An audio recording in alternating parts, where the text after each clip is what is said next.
నేను ఫెయిల్ అయ్యాను అని బాధపడుతున్న రోజుల్లో బావ కలిశాడు. తను నన్ను ఎప్పటికప్పుడు మోటివేట్ చేస్తూ నాకు చదువు మీద ఇంకొంచెం ధ్యాస కలిగేలా చేసేవాడు. అప్పుడే బావతో గడిపిన పాత రోజులు గుర్తుకు వచ్చేవి. కానీ నాన్నకిచ్చిన మాటకి, నాకు నేను ఇచ్చిన మాటకి విలువ ఇవ్వాలి. మనం మళ్ళీ తప్పటడుగు వేయకూడదు అనే ఆలోచనతో నువ్వంటే ఇష్టం బావా అని చెప్పలేకపోయాను. అలా రోజులు గడుస్తూ ఉండగా ఒకరోజు బావని అడిగాను, బీచ్కి తీసుకెళ్లొచ్చు కదా అని. సరే వెళ్దాం అన్నాడు. ఆ రోజు ఏమైందో తెలియదు, నా మూడ్ అస్సలు బాలేదు. చాలా తిక్కగా ఉన్నాను. బీచ్కి వద్దు, సినిమాకి వెళ్దాం అన్నాను. సరే అని సినిమాకి తీసుకెళ్లాడు. సినిమా అవుతుంది. చాలా సీరియస్ గా సినిమా చూస్తున్నాడు. నేనేమో బావనే చూస్తున్నాను. పైన ఎక్కడో కూర్చున్నాం ఒక కార్నర్ లో. పక్కన ఎవరూ లేరు. నాకెప్పుడు ఒక ఫ్యాంటసీ ఉండేది, సినిమా హాల్లో ఇష్టమైన వాళ్ళ చెయ్యి పట్టుకొని అలా చూస్తూ ఉండి సడన్ గా ఒక కిస్ చేయాలని. ఎందుకంటే జనం ఎక్కువ ఉన్నా ఇలాంటివి చేయగలం అంటే అది సినిమా థియేటర్లో మాత్రమే.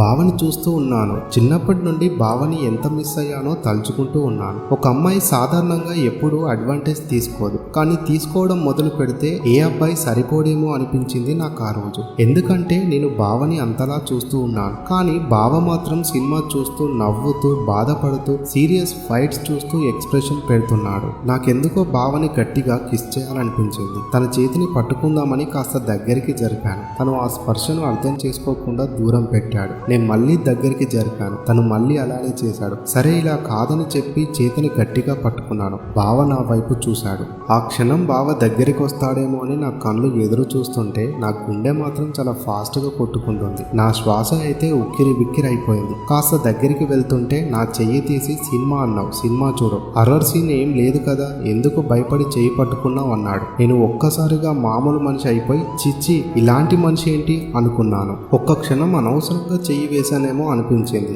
ఇలా అనిపిస్తూ ఉండగానే బావ నవ్వుతూ నా వైపు జోకు బాగుంది కదా అన్నాడు. బావే కాదు, థియేటర్లో అందరూ నవ్వారు వచ్చిన జోక్కి, ఒక నేను తప్ప. నా కొల్లంతా కంపరంగా అనిపించింది. ఒక అమ్మాయి భరించలేని విషయంలో అతి ముఖ్యమైన వాటిలో ఒకటేంటో తెలుసా? తనకి చాలా ఇష్టమైన అబ్బాయితో ఒక కోరిక తీర్చుకోవాలి అనుకున్నప్పుడు ఆ అబ్బాయి ఏం తెలియనట్టుగా అర్థం కాకుండా ఉండడం. బావ కూడా అలానే చేయడంతో నాకు చాలా కోపం వచ్చేసింది. సినిమా అయ్యే వరకు బావ మొహం కూడా చూడలేదు. సినిమా అయిపోయాక బావ నాకు ఇష్టమైన ఐస్ క్రీమ్ తెచ్చిచ్చాడు. అప్పటికి కూడా నేను కోపంగా ఉన్నానని గుర్తించలేదు. నాకు ఇంకా కోపం పెరిగి ఇచ్చిన ఐస్ క్రీమ్ ని నేలకేసి కొట్టి నేను అక్కడి నుండి వెళ్ళిపోయాను.